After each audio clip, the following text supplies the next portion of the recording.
And so you're actually bringing together the memorization of the content with an understanding of why that content matters. That it's not just about memorizing the content. Yeah. AP Biology doesn't assess any memorization. It's really application-based. It's process. They need to know that is where the gold is. That 5 or 10 minutes when they summarize what it was that happened in that class. And those exams are directly aligned to College Board. Now, the gap that we see is the teacher is giving them a College Board level exam, but not teaching them the skills of how to answer it. They're just covering the biology. And I guess this is like, again, radical of me. They do have to learn how to memorize.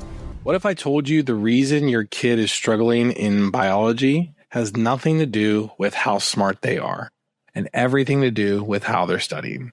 Susanna Heinze has spent 20 years teaching science, built a YouTube channel with over 148,000 subscribers, and developed a visual learning method that's helped over 10 million students learn biology, anatomy, and physiology.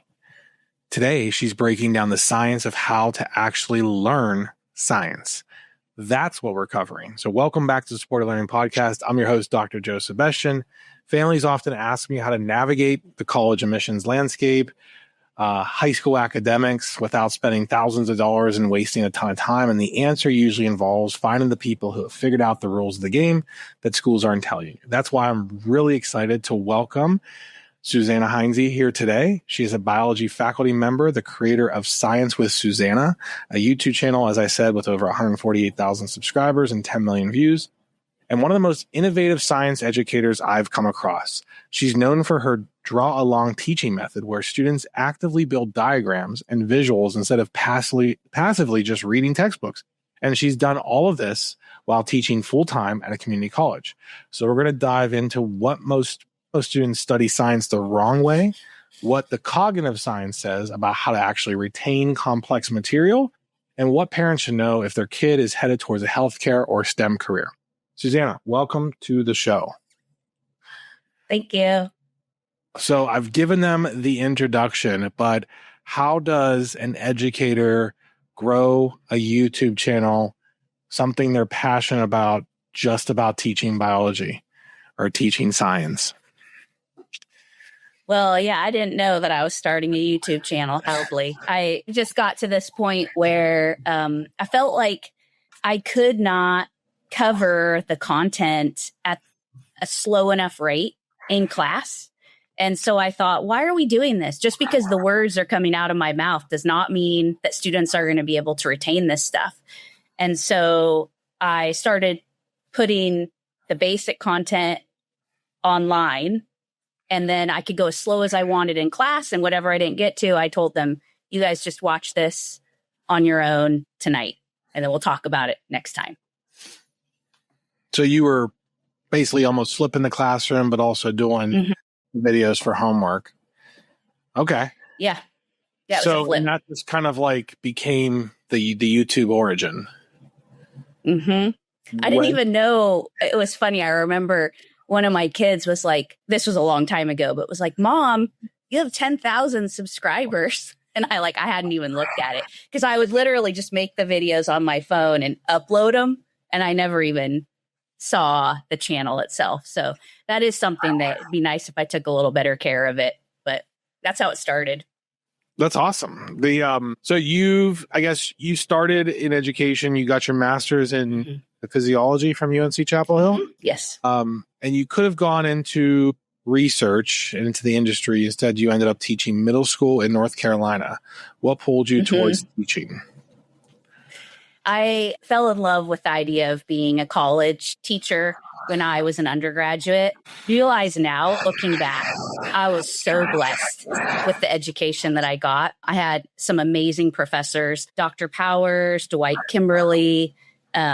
These people just inspired me, and specifically with physiology.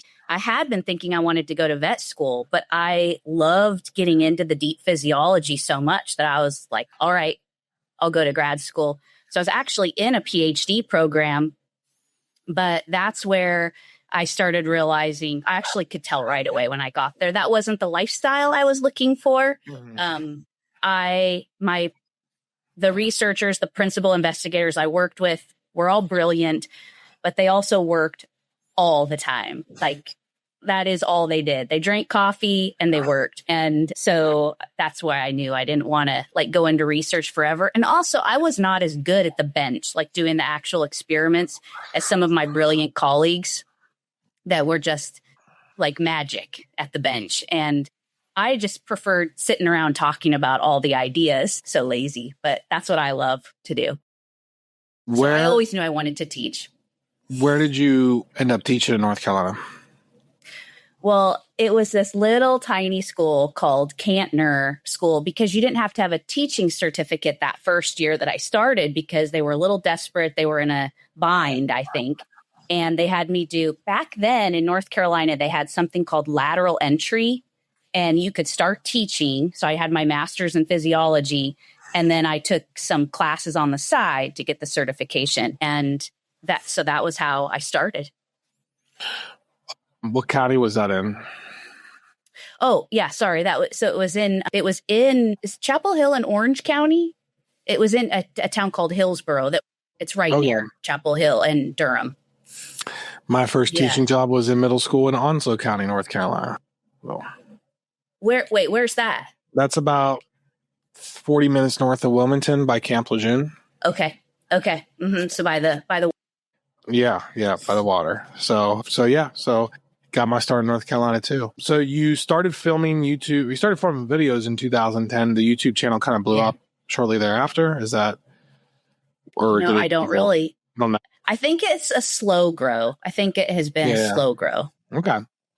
But I honestly don't know. I got you.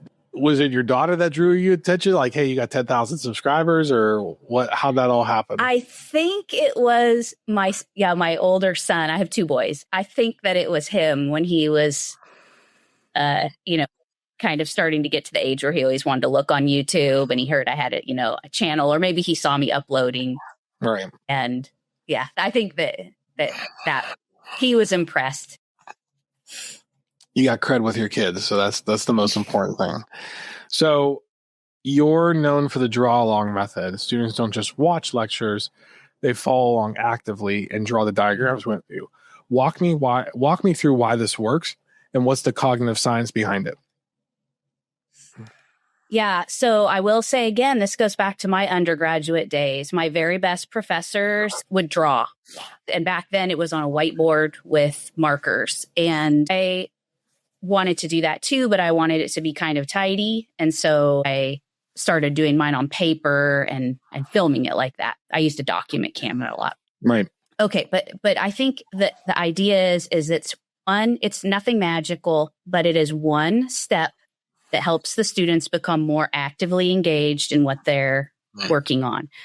But I actually think, especially when I think about the comments that I get where I'm helpful, I think that what really is the most useful is I take what is like an encyclopedia of a textbook and I can put like an entire chapter of key concepts on one page of notes. I don't always do that anymore, but that was originally how it started. I thought I can get this whole like story onto one page. And I think that simplifying is really what helps students, especially like English as a second language and students that are maybe in med school and they got this huge amount of information that was presented to them.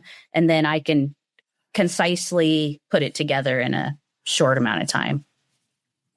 Nice. Relatively. And so, we talk about that a lot in our tutoring and test prep program, that it's not just about memorizing the content. In fact, AP biology doesn't assess any memorization. It's really application based. It's process. How does your process bridge that gap? Bridge which gap? Wait, say that again. In terms of the biggest gap I see with kids is they think that just memorizing more information is going to get them ready for their AP biology exam. And we stress it's skills over content knowledge. So how does your method help bridge that? Well, I guess I would go back to saying that information, when you have a lot of information, you want to think about how there could be one thread that goes through all of that information and it becomes a story. You can start, you start with one point. Let's say you're learning the parts of the cell. You start with something that's inside of it, such as the DNA, and then you tell a whole story until, let's say, you get a protein that's now embedded in the membrane to do its job. And then the student can sort of recite that story. And so you're actually bringing together the memorization of the content with an understanding of why that content matters. Gotcha. Okay. So, I guess in terms of the science of learning, that process, like a big philosophy, like what you said, knowing the content isn't enough. But walk me through what the student's experience looks like when they're watching your videos, and like how they follow along, and what does that process kind of look like step by step? Yeah. So it's different, of course, if they're watching at home or if we're in the classroom together. But I would say a couple of really important things. So the students, if you're listening to this, what you want to do is take a chunk of information. It might be, especially if they're starting out and they know they struggle with their attention, 5 minutes, 10 minutes, and then they stop. And then they need to go through it again in their mind and summarize it in a paragraph, I would say. If they like to write with a pen, they could do it that way. If they want to like type it up, they could do it that way. I actually super recommend these days that my students take that summary of what they think they just heard in the last 5 or 10 minutes and literally type it into ChatGPT and then see what chat spits back out at them and says, hey, you got this part, but you missed these key concepts that tie things together. So you need to have that. I guess the iteration goes, you watch a chunk of information, you summarize it in your own words, and you do it right after you watch the video. In fact, I think you've talked about the cognitive science a couple times. What they're saying now, the most effective thing you do is that you are testing yourself. I mean, essentially, that's what you're doing when you summarize that stuff. Mm-hmm. You test yourself immediately after it's been presented to you. And then you go to bed. And that first night that they sleep is able to solidify more of that information than, say, for example, if they watched 10 or 20 minutes of a video, summarized it the next day, and then went to sleep. Isn't that funny? But that when they do those little like recall and application tests, they do better if they test themselves immediately after finishing the presentation. And then that night when they sleep is super important. And they want to make sure they get a good night's sleep that first night. But is it surprising that it's that it kind of reinforces what they already learned right away? I mean, it doesn't seem like it would be that surprising, but it makes sense in practice. So with with those videos, you've also adopted the problem-based learning, which I love that, because I think we've gone way too far with project-based learning, and it's just become an activity, just another activity, but like actually solving a problem. And this is things that top schools go through, medical law programs. What made you make that shift in how you taught through problem-based learning? Well, even though I loved color and draw with my students, I definitely would find that just because we were talking about the content, they weren't internalizing it. And that was a problem that I wanted to solve. So I needed to put the ball back in their court. And essentially what that ends up being, it's super easy in my field, right? I can make case studies all day long. And the idea is that here's the patient. What's wrong with the patient? What does this blood value mean? Why might we see this? It's always just application, application, application. And then they're able to, I would say the most gratifying thing that I find is when I'll have a student come up to me after class or during a break and say, my grandmother is in the hospital. They were talking about this stuff when we were visiting her. Now I finally get that, and it's all making sense. That's how they're going to remember it, is the application. So essentially, problem-based learning comes down to, in my field, case studies that the students are working to figure out what's going on with a particular patient. For parents who are listening and watching this, their kid might be taking AP biology, getting ready for college level sciences, getting ready for medical programs. What's the one study habit that you think kids should change right now based on the work you've seen? Yeah. So at the risk of repeating myself, I would say that what they need to do, and I don't think that very many of them are doing this, is as soon as they finish, let's say they're in a high school AP bio class. Mm-hmm. As soon as they get done with that class, they spend 5 or 10 minutes writing up what they think they learned in that class. They literally just take that 5 or 10 minutes. Now, if they have a really good teacher, that teacher is going to carve out that time for them at the end of class. Right. And the diligent student needs to know, if they're listening, they need to know that is where the gold is.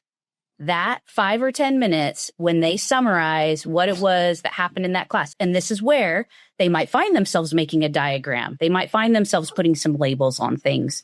And then they go back and they recognize, oh, I missed this, or, oh, and they could write down, hey, here's a question I want to ask my teacher. So that's what I think that is not happening. Instead, they're maybe rewriting their notes, or the diligent ones are either rewriting their notes or they're putting everything in to make like Quizlet flashcards, but they're not taking that time to develop a story. What's the biggest mistake you see kids making when studying biology or anatomy or physiology that makes you just want to pull your hair out that they get wrong?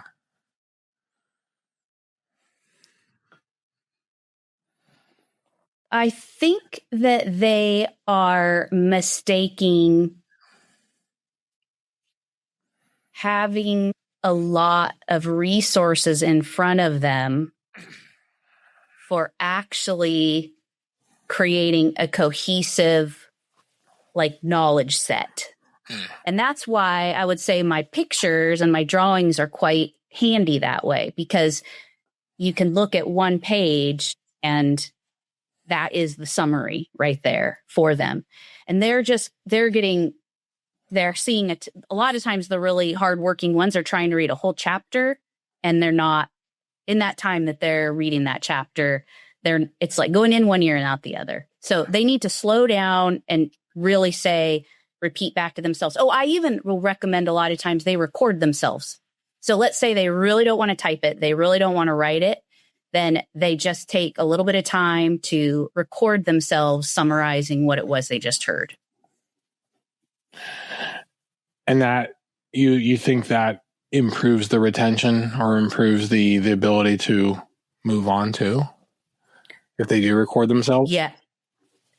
If they record themselves and then they listen back to it while they're looking at their notes, they can be like, oh gosh. And then maybe they'll have a highlighter. I missed this. I missed this.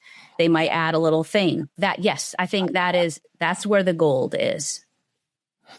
Let's talk about the fear factor in STEM, right? A lot of students, and honestly, a lot of parents hear anatomy, physiology, or AP biology, they panic. They think it's inherently too hard. You've always been teaching this for over 2 decades.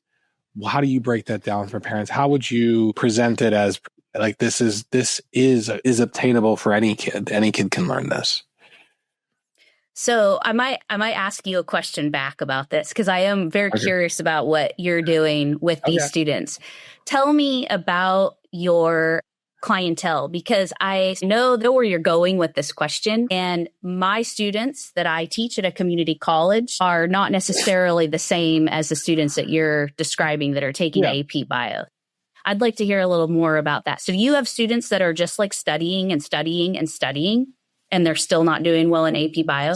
So I think there's two types. There's 2 types of students. Now I have a couple different avatars, but the ones that I see the most right now, the ones that are kind of out of luck, are the ones that are straight A's. They have straight A's in the class, and there's nothing challenging about their high school AP biology class. They're not necessarily, their grade is made up of overinflation, participation, projects, things that don't pertain to their AP exam readiness.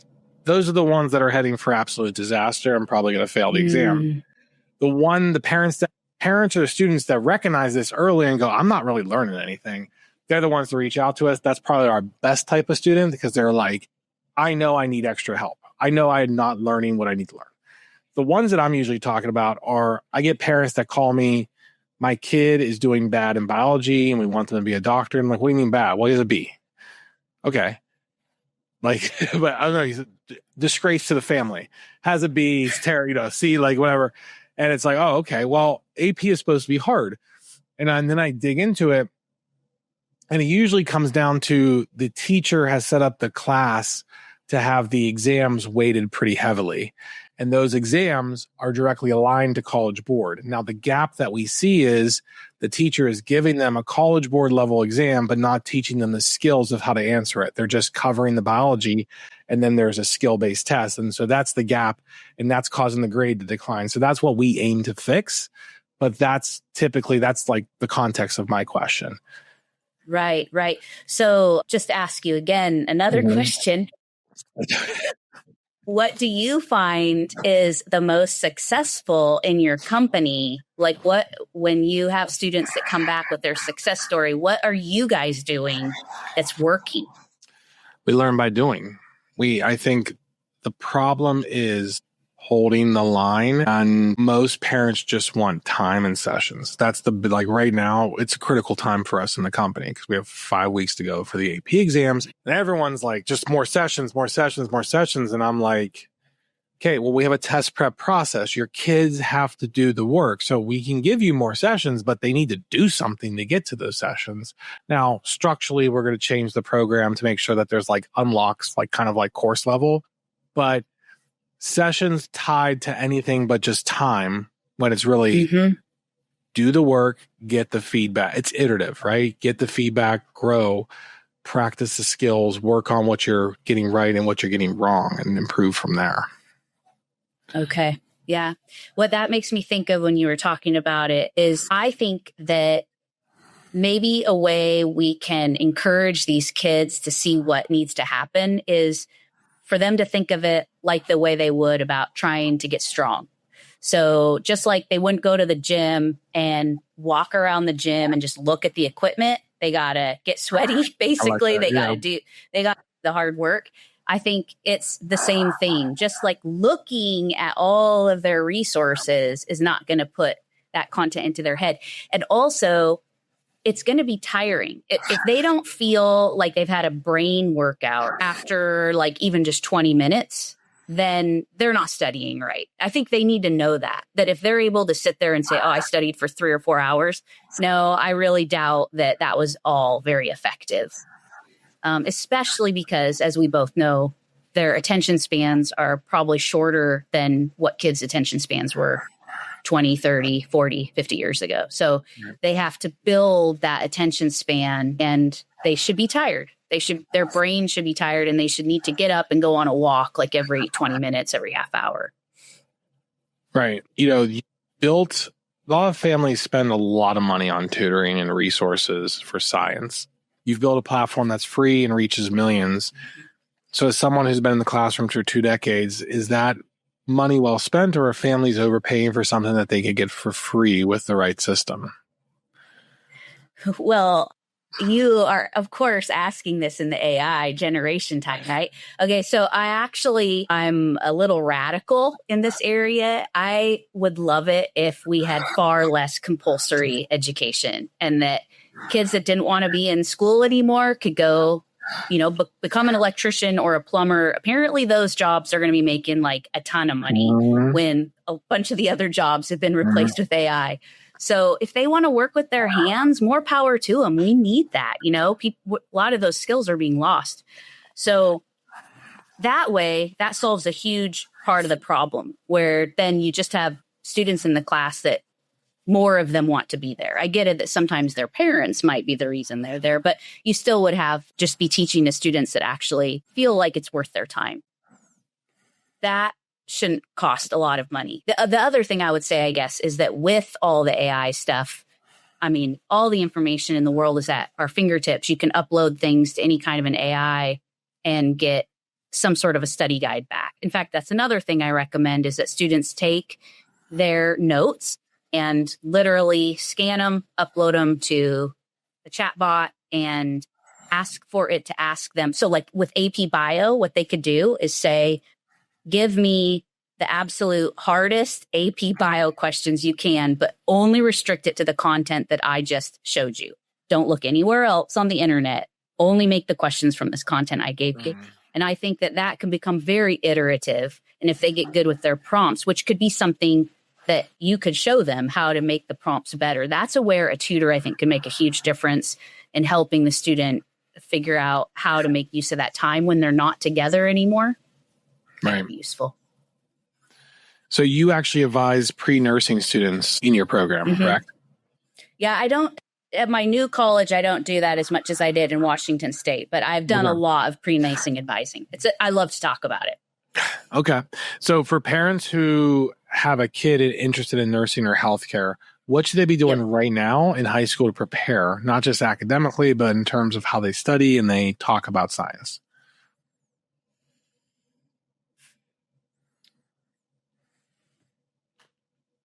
So they should not be as concerned about the A. Like you said, I'm really glad that you brought that up when you said that you have students that have straight A's and it's because the content is not as challenging. Maybe what I find is a lot of times the most kind-hearted, diligent students, what they have become really good at is making sure they turn their work in on time and that they do their very best to understand the instructions. But that's really where it ends. They have not developed the study skills that they need yet. So the pep talk that I give to my students now, because where I teach now, they can come into anatomy and physiology without ever having taken a general biology or a general chemistry class. And so I think of them like my baby students, and that first semester that we're together, I encourage them. It is all about developing the study skills that they're going to need in the future. They are learning how to study. So I would answer your question by saying, those high school students, you want to go on and you want to, like, there's an opportunity right now. There's a huge opportunity for students that care and are willing to learn how to study to like shine, because so many students are no longer developing those skills that you could be like lapping students that are not, and it's not fair, right? It's the system is just not teaching the students that anymore, but there's a huge opportunity there. So that what they need to learn is how to study. And I know that you've said a few times, and I guess this is like, again, radical of me, they do have to learn how to memorize. There are not very many students that are very good at memorizing anymore. And all this stuff you're talking about with application and skills on an AP bio exam, you do have to have the foundational information. They have to know what the ribosome does. So like it's not just all about critical thinking and application. Trust me, I love that. There's nothing I love more than pathophysiology. Like that, I could talk that all day. But if they don't learn how to memorize, then they fall apart. So actually, that's a great thing that they can start doing in high school. Maybe that's why I was kind of asking you, the students you work with, they're already all really good at memorizing? No, not necessarily, but they think that's the only skill they need. Because the biology exam, like, well, most AP exams, there's free response questions. So they still have to apply, analyze, and evaluate even, foundation, like it's Bloom's taxonomy, right? So they still need, to remember and understand, but that's usually where learning stops in the classroom, is remembering and understanding. We're not spending enough time living in tops of Bloom's, like with, going deeper into learning of how to analyze, how to apply, how to evaluate. So the problem is, what I mean by memorizing is when you try to memorize responses or memorize the content, but then you're introduced to new content. And now I have not developed the application skill to apply my content to answer it. Right. Something new to be able to extend and extrapolate. Yeah. And that's where we're falling short. I see. Okay. So we're not critically thinking is really what's going on. Kids do not know how to think generally. Right. And they're not being forced to think. They're not practicing that skill. And that's why we're underperforming on some of these exams. So you've actually served on the division chair for sciences. You've seen the system from the administrative side too. What's broken? What are colleges not actually doing well when it comes to preparing students for healthcare careers? Yeah. So with this, I wouldn't my answer, I don't think, is so much about what they're not doing. We've talked a bit about that, but I have some things I would love to see happen. And it sort of does address what you were talking about with this extending and extrapolating. Okay, I would love to do this myself. And then I think if we had this happening at colleges all around the country, it would be amazing. If you could have someone like me, a biology faculty, sit in an entire nursing program. Like I would just get to go, basically just listen to the classes, maybe follow them around on the clinical, watch all of that, and then entirely redesign the A&P curriculum and the microbiology curriculum. Those are the biggies that these healthcare students have to take. Redesign all of it so that every single thing that they are learning is directly applicable in one way or another, either to something they have to do in the program or even something that we know they're going to be tested on, like a board exam, like the NCLEX or something. That would be my dream. I think that would be amazing. I feel like we waste so much of a magical opportunity. They have to take, a year and a half of prereqs, and much of it, I think, ends up not ever coming up again in their program. Let's not have that. Like, let's really redesign that. So that's what I think. If I could redesign how the prereqs are for healthcare, I would have a great interaction between the faculty that are in the healthcare program and the faculty that are teaching the prereqs. And they would be getting together for meetings. They would be writing exams together. They would be visiting each other's classes. I mean, the sky's really the limit.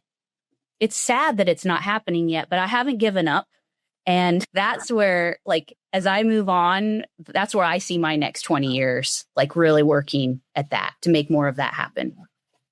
Nice. I think a lot of programs are moving more to be getting them out there into the field, getting the more practicality of it, the faster, right? Because like in education, you do your student teaching the last semester, and it's like, if that's your first time in the classroom and you do not want to do teaching, you're kind of screwed. You're doing it. You're not graduating, right? So if you could redesign science, how it's taught from high school through college, what would you change? If you had a magic wand, what would its system look like? Okay, my magic wand, like I already said, it would be a lot less compulsory so that the students that really don't care, they shouldn't have to take a lot of that stuff as long as they have other things that they could go into where they can make a good living. Like I said, electricians, plumbers, etc. And so that's the first thing. If I had littles, I would be homeschooling. I would be major advocate for homeschooling so that you can have those conversations with the kids and keep them thinking, push, because that's what's not happening in the classroom. I think that the teachers are having to spend a lot of time doing classroom management and dealing with apathy, and they're not able to push, and they're not able to really follow their own creative interests, which is how the kids catch that passion. When the kids see their teacher passionate, then that lights a fire in them. And that's what we want to see happening. And it's much easier for smaller groups of people to be doing that than the bigger ones. There was something else I was going to say, because you were saying redesigning it. And I think, I don't know. I guess there was something else I was going to say there, but. Oh, no, that's okay. You ready for lightning round? Yeah, I guess. I know. So it's like there was some really good idea I had, and now I can't think of it. But I gotta write down notes too, because I get good questions and then I forget them. All right, let's move into lightning round. Maybe it'll come back. So basically, First thing that comes to your mind, no explanation needed. Okay. Okay. One book that changed how you think about teaching and learning.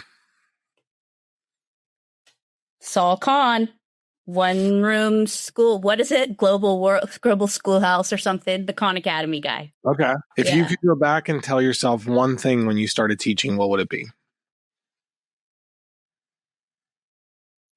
I think just lean into the passion and don't worry about the smaller criticisms. What's the worst advice you hear people giving about studying science? Probably read the textbook. One tool or resource besides your own that you can't live without. ChatGPT. Okay. What's something you believe about education that most people in your field would disagree with? We covered a couple of those too already. Mm-hmm. Yeah, I would get rid of a lot of compulsory stuff. I don't think that everybody needs to do science. I remember my redesign. Oh, there you go. What students need is more training in formal logic. And that's where you are saying that they have trouble with the critical thinking. It's because they've never learned how to think logically. You cannot think critically until you can think A to B to C to D. So I would have them be learning a lot more formal logic. And believe it or not, grammar actually teaches logical thinking that way too, which is why grammar was always a big deal in the old days. But the art of diagramming sentences has gone out the window. Anyway, that was what did I answer your lightning question there? Yeah. Yeah. And one thing you think parents overthink when it comes to science education? The overthinking would be that A's are good enough and that they think that if their child is getting A's, that means that they're getting the skills that they need. Gotcha. Okay. Well. Oh, and they also overthink science projects. Science projects and the science fairs. You mean I when the think those parent, do more when the parent damage. makes the volcano? Yeah, right. So that would be something that does more damage to science than anything else probably these days. The big yellow one is the sun. Do you know that? I think I know where you're going with that. You know Notre Dame. Do you know Brian Regan's skit on that? Huh? No. Oh man, you gotta watch it. I mean, I'm not gonna do look it up. It's good, but it's basically like the science. None of his parents didn't help him with his science project, and there's kids at the science fair backing up volcanoes off the back of a pickup truck. It's like, kid has a volcano, can't tie his own shoes, but he came with a volcano. Billy had the solar system, and then the teacher comes up to him and is like, "Oh, that's nice, Billy." And he's like, "Yeah, the big yellow one is the sun." It's like, "Oh, what are these other planets?" The yellow one is the sun. The yellow one is what they call the sun. All right, but what about the other planets, Billy? Brian had a cup of dirt for his science project. So that's the parents that do this stuff, do the work for the kids. And then, yes. Yeah. It's the anti-critical thinking. Absolutely. Well, eventually robots can do it for them too. So, but for people who want to find your videos or follow along on the resources, where should they go? Science with Susanna. Yeah, I have a website that has everything kind of organized. They can look at the videos and then their practice questions. And a lot of times I have a Quizlet that goes right with it, or they can just go to my YouTube channel. Awesome. And we'll put all those links in the show notes and in the description below. Susanna, thank you for being here, and thank you for your time. Yeah, it was nice to meet you. Nice to meet you too. First podcast in the books for you. Yeah. There you go. All right. Well, again, thank you all for joining the Supported Learning podcast, and we'll see you next time.